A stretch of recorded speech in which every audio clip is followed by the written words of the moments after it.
Hello, welcome to Better Tomorrow. My name is Ton Pathon Henongdi, your host, and I am delighted to introduce you to our three experts today, May Navaporn, Pon Natapon, and Tata Sripanan. Today's topic is about farming in Africa. Africa is the second largest continent in the world. There are more than enough resources there in the area. In contrast with that, we see UNICEF campaign about farming in Africa.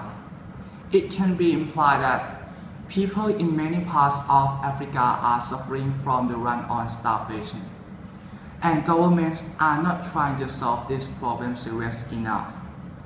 Let's hear more information about the issue from May Navaporn and Ponatapon, who will give you some ideas on causes and effects to this harmful situation. Many people think that the famine is always caused by environmental factors, but this was not the only cause for the African famines. Famine can be defined as a natural or man-made disaster. Some of the signs of a famine may be the price of food goes up, certain amount of economic distress, minor migration to different countries, increase in income, or an increase in population.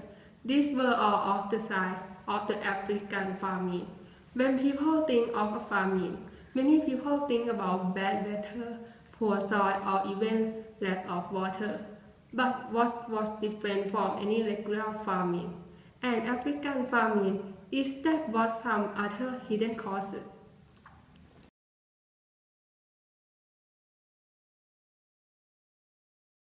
One of the reasons for the African famine may be the severe climate conditions in some areas. A major cause of the famine in Africa is the unstable rainfalls that the affected area receive every year. These include droughts and floods. However, the bigger impact on the famine more recently has been by drought.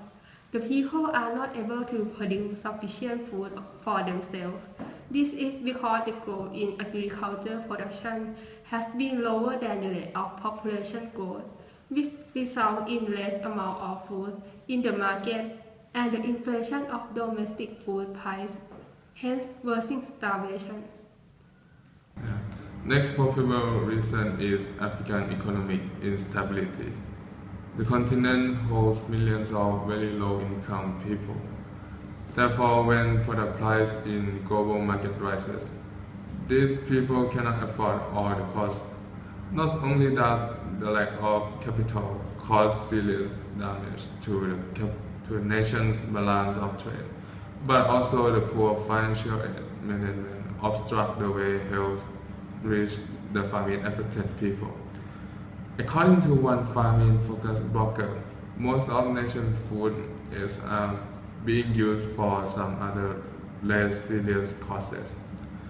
Therefore, many people were starving to death before health arrived.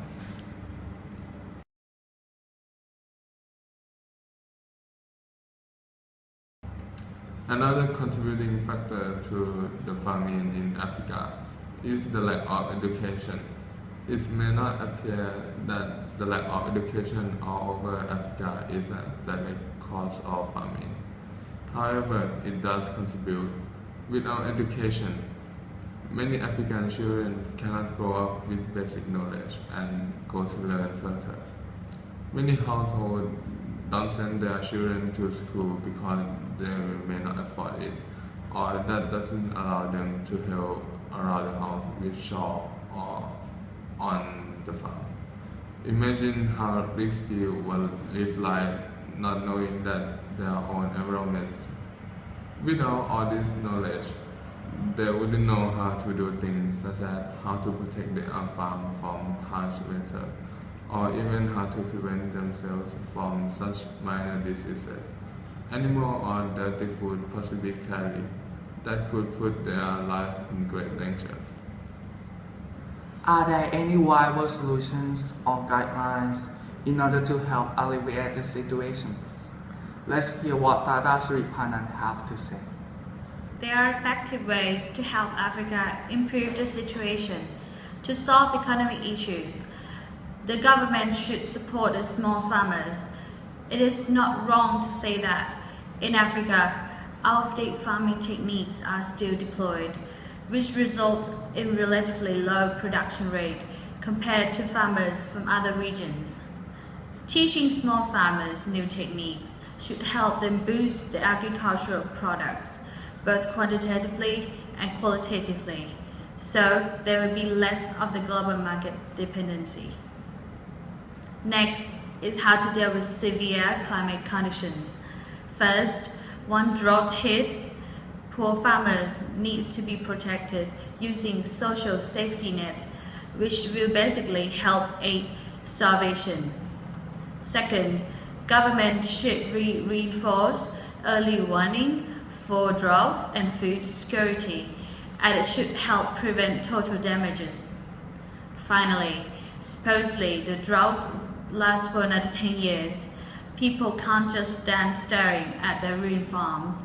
Government and its people should take serious action.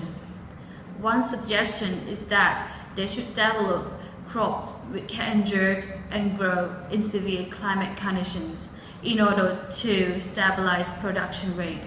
Therefore, there will be less of the starvations and poverty.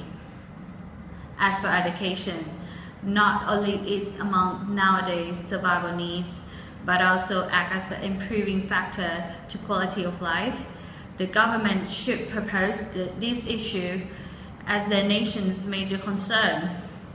Here's a few ways that should help. First, teach them about birth control to stabilize country's population growth, prevent food war, and stop the STDs. Second, teach them diseases, dirty food, and water carried in order to increase people's life expectancy and boost workforce. Lastly, introduce them to the self-sufficient living, and it should help prepare them for the worst. The statement shows that there is still very serious food limitations in Africa which requires immediate help. We may worry about what we choose to eat daily because there are lots to choose. But in the farming affected area, people worry more about whether or not they will get food each day in order to live for another day. Farming in Africa should be considered one of major world issues from now on, as Global Alliance for Improved Nutrition said is killing 12 Africans every minute as a result of hunger and malnutrition.